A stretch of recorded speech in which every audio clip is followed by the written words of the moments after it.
Bonjour! Aujourd'hui encore, nous allons parler de textualité, mais pas n'importe laquelle, la nouvelle textualité. Donc, au revoir Word et OpenOffice. Aujourd'hui, tout est bien plus compliqué. Il faut suivre les règles pour ne pas offenser son prochain. Selon Santé Textuelle Suisse, il ne faut plus dire lesbienne, car une lesbienne pourrait avoir un pénis. Pour inclure, ça commence bien, pour inclure les mâles trans qui se disent lesbiennes, donc des hommes hétéros, on est d'accord, il faut dire VSV pour désigner les femmes qui ont des relations textuelles avec des femmes. Alors, sur toutes les lèvres, c'est de bon goût. Que signifie le consentement entre VSV? VSV désigne toutes les personnes ayant une vulve, donc une femme, qui ont des relations textuelles avec des personnes ayant une vulve, donc une femme.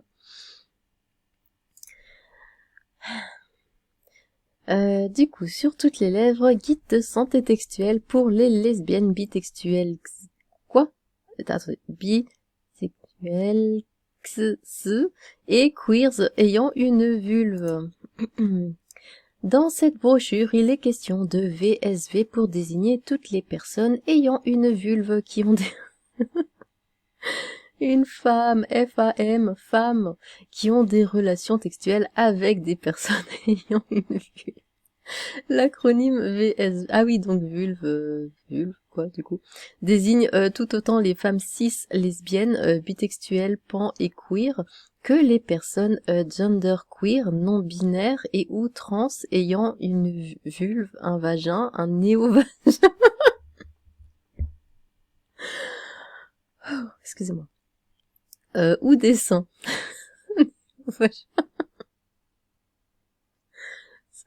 Sérieusement. Ce guide s'adresse à elle, mais peut aussi contenir des informations utiles pour tout le monde. Oh oui, j'imagine. Cette brochure aborde le consentement, le suivi gynécologique, le désir d'enfant, la contraception, les infections textuellement transmissibles, le safer-text ou encore l'entretien des textoys. Elle comporte également des références vers des ressources complémentaires. Ce guide a été pensé par des VSV pour des VSV. Il met à disposition les informations qui permettent de profiter pleinement de sa textualité et de faire les meilleurs choix pour sa santé. Bonne lecture, je n'en doute pas. Alors, avec le soutien de Aide Suisse contre le sida, tout ça, santé textuelle, Gesundheit, salut, bon, bref. Donc oui, nous en sommes là. Alors, une lesbienne avec un pénis, ça a déjà un nom, un homme hétéro. Stop. On vit une époque où un gamin de 15 ans est invité à la télé pour parler des retraites et où on réfléchit à la définition de femme. C'est le film Idiocratie où il voulait pas arroser les récoltes avec de l'eau car ça vient des toilettes. Rien d'étonnant, à Genève par exemple, dans une école où les plus jeunes ont 15 ans, il y a des associations trans qui aident les adolescents à changer de texte et de prénom sans prévenir les parents. Au Nunin, ma Suisse me fait mal au cœur, c'est un mensonge. Il fait juste la distinction entre être lesbienne et être attirée par les personnes à vulve. Donc des femmes. On pourrait dire lesbienne pour ne pas être discriminant vis-à-vis des hommes-femmes lesbiennes. Après avoir effacé et infantilisé l'homme blanc, trottinette quoi, on gomme maintenant les femmes avec des créatures indéfinies. Merci du partage, je vais pouvoir me documenter. C'est gentil, je n'avais pas encore vu cette publication, hop, lol, à cause des FAPA, je sais pas. On doit dire VSV pour lesbienne, VSP pour hétérotextuel, PSP pour gay, PV, SPV pour intertexte, PV plus V plus PV pour partouze. Un FAPHPSV s'interroge car un autre FAPHPSV lui propose un plan 3 avec un PSP, mais il s'identifie pas à un PSP. Dilemme. Ça mérite un j'aime.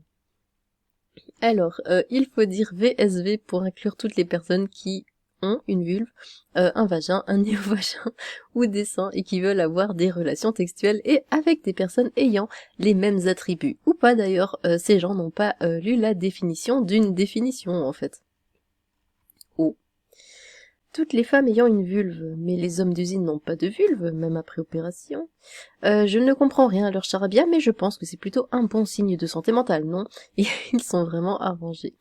Il y a des fois où j'ai honte de mon pays, et qu'est-ce qui se passe si je les non-herde et que je dis lesbienne? Un dinosaure rose bonbon vient me nomiser à sec? Oh, peut-être. Plus ils continuent à mépriser et remplacer les mots comme ça, plus les gens se dresseront contre leur idéologie, et c'est tant mieux. Mais tu sais juste pas lire en fait, le truc ne s'adresse pas uniquement aux lesbiennes, il n'est dit nulle part de ne plus utiliser le mot lesbienne. Non mais c'est de dire des personnes à vulve hein, qui est problématique. Et surtout, parler de femmes trans, amoureux de femmes, bah c'est de l'hétérotextualité. Donc à la base c'est un homme. Mais bon, bref. Du coup, vu que nous sommes voués à disparaître, je voulais aussi vous montrer ceci. Que voilà. Donc dans un musée hein, au Danemark qui était à la base le musée de la femme est devenu le musée du genre et voilà. Donc oui, c'est une statue d'homme. Alors il y a le nénis, hein, je sais pas si YouTube va accepter ça, mais c'est c'est un homme avec une poitrine de femme qui allait un bébé, c'est absolument dégueulasse. Bref. Oh non. Oh bah dis donc. Bah comme quoi, même Twitter n'accepte pas ce genre de choses immondes. Alors, le pire, c'est qu'il y avait une statue de femme avant l'effacement de la femme par le patriarcat 2.0. L'avantage, il peut nourrir les deux enfants et la maman en même temps, c'est pratique. Quelle horreur. Preuve que le patriarcat existe vraiment, toutes les représentations de femmes sont lentement et inexorablement remplacées par des représentations d'hommes. On assiste au début de la fin de la libération de la femme. J'ai de conneries critiques. Il a sculpté une cicatrice de césarienne parce que de mon écran, les hanches me paraissaient trop. Première fois de ma vie que j'ai honte de mes origines. Bon. T'inquiète pas pour ça, on a tous honte. Y a-t-il seulement besoin de commenter la bêtise de la chose et le recul de représentation des femmes? Ils sont misogynes ou quoi ces gens? Burn théorétique. Eh bien, eh bien. Voilà, nous disparaissons donc hein, petit à petit, donc profitez encore de notre présence tant qu'on a le droit d'être là. Enfin. Eh bien, dites-moi ce que vous avez pensé de tout ça. Est-ce que pour vous, une femme trans, qui est donc un homme à la base, qui sort avec une femme, est une lesbienne ou un hétérotextuel? Et pensez-vous que nous fonçons droit dans le mur, ou y a-t-il encore de l'espoir? Eh bien, j'ai hâte de vous lire. Sur ce, tchou!